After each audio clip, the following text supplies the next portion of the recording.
our 7 points. The first point is a very easy point. It all goes about genetics. I always say you cannot make a racing horse from a cow. So this is very important that in the pedigree from the pigeon where you want to have success with, there are a lot of ace pigeons. In parents, grandparents, great-grandparents, the line from the pigeon must bring a lot of winners. For this, you don't need to handle the pigeons, just look for the pedigree. This is point number 1. Point 2, charisma, vitality. When you handle the pigeon, you see, for example, this pigeon, a beautiful cock, Olympic hands. He was the best cock from the Netherlands over the last 2 years, and he represented Netherlands as number 1 at the all-round sporting class. This pigeon flew in 2 years fantastic results. Look how he turns around his head. This is vitality. When you handle him, he wants to go away, he wants to fly away. And this I learned from the old Peter Weert, the famous best selector in the world, the father from Henk de Weert. When you grab a pigeon by the nose, you must put his nose back. You see what happens here. This is vitality. Point number 2. The third point number 3, the balance of the pigeon. We like to see a pigeon, handle a pigeon which have a good balance. For example, this is like a pencil. When you handle this bird, it's like a pencil. It stays like this. Especially in a longer distance, above 300 kilometers, this must be one line. The back must not go to left, must not go to right. It don't be a very strong back, but it must be balanced in the back. This pigeon has a perfect balance. Can you imagine? He won first prizes from 200 kilometers, but he also won first NPO semi-national Chartreux, 700 kilometers. The real super all-round pigeons where we look for, always. Here my heart goes open because I'm very enthusiastic every time when I handle him. In my hands I have the world famous new Olympiad. This pigeon we bought at the total auction from Leo Heermans, that world record auction from Pipa, and we bought him for the amount from 210,000 euro. But my father and I, we did not have 1 second regret from that, because this pigeon became one of our best breeders. His descendants fly at 5 continents. In China, Australia, Europe, America, all about the world, also in South Africa. His children, great-grandchildren, winning a lot of prizes and prize money. He's a superb pigeon. He was the second best pigeon at the Olympiad in Poznan for Belgium. And with this pigeon I want to explain point number 4, the wing. The wing is a very important point for the pigeon. We have 2 parts from the wing. At first we have the back wing. When you handle a pigeon, you just open it like this. Oh, you see a super vibration. Then you open it, and with my last finger, my pink, I always check the back wing. I do like this. This must be short and it must be thick. Not like a small newspaper. This must be thick. You must not hear it. Another point to see if the back wing is strong enough, I do with this finger, and there's a small bone between the body and the wing, and between that bone you can only put 1 finger. And this is also a point I learned from a world famous fencer, Koen Minderhout. We brought visits to many fencers all over the world. We handled a lot of pigeons, big ace pigeons, small ace pigeons, but the points I explain you, they all have that in common. A very short back wing and thick. The thicker, the better. I compare that with a nice story from a famous fencer, a good selector also in Holland, Martin van Zon.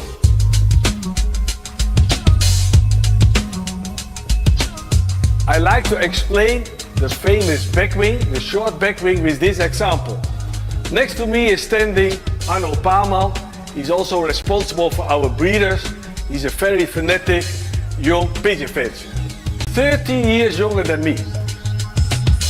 Now we will walk. I'm going to walk like this, and Arnold is going to spread his arms and go to walk. Now you can imagine who will win. This is very heavy what he's doing. Well, I talked about the back wing. I explained that with the new Olympiad. I want now to discuss part number 2 from point 4, the front wing. In my hands I have the world famous Euro, one of the best breeders and racers in the world, also direct from Ejercamp. He bred many champions. I want to show the front wing from him. Where we look for the front wing are the last 3 feathers. They must be on one line. You can see that with this pigeon very good. There must be a lot of ventilation between the last 3 feathers, and they are on one line. You can see this. The second point in the front wing is the difference between number 6 and number 7 feather. I show you here. You see, the bigger the gap, the more possibility they have to fly first prizes. And he won a lot. And I'm not talking about his children, grandchildren, great-grandchildren.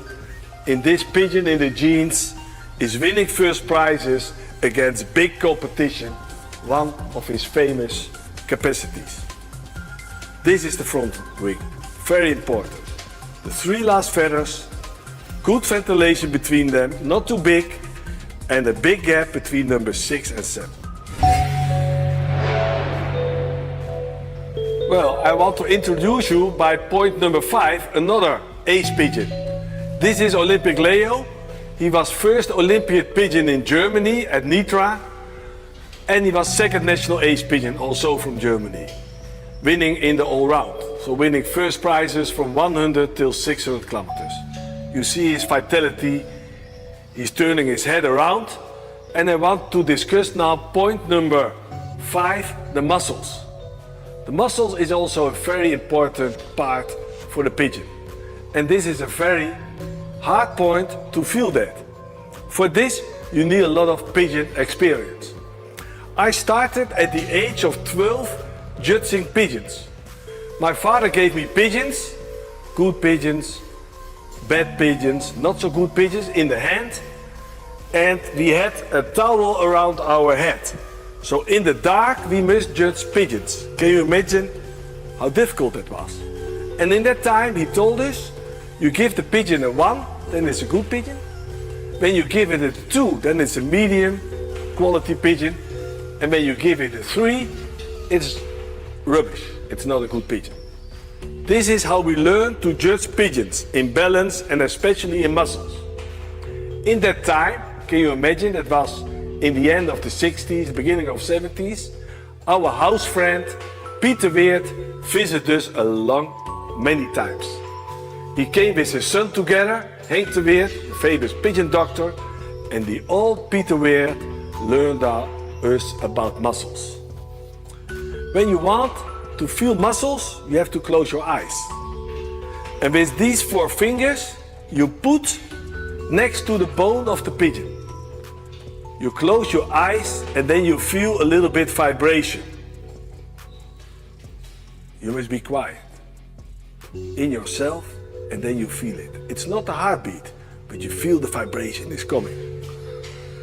A pigeon with a good muscles, a lot of muscles, especially for the middle and longer distance, they need that because otherwise they cannot fly 5, 6, 7, 8 hours after each other. But it's hard to feel the good muscles. When the muscles are too hard for the pigeon, they only can fly till 200-300 kilometers, no longer. But they need that elastic muscles. Feel it with the tops of your fingers.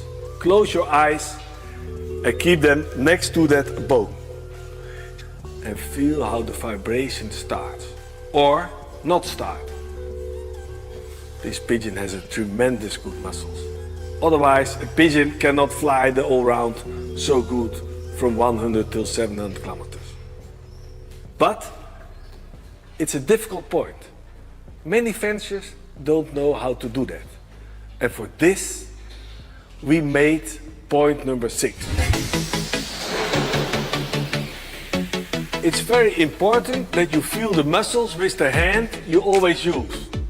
As you see, I'm left-handed. I always want to feel with my left-handed fingertips the muscles. I want to introduce this point with one of our best racing and breeding hands. This is Indy. Indy is the old Jensen Vallon. In this pigeon, you find the old Jensens where my father started about 65 years ago with. In her blood you find the old Bang and the old Mercs. This hen became number 3rd national ace pigeon from the Netherlands as yearling, and she was winning 3 top 10 prizes in NPO races. Her children also racing fantastic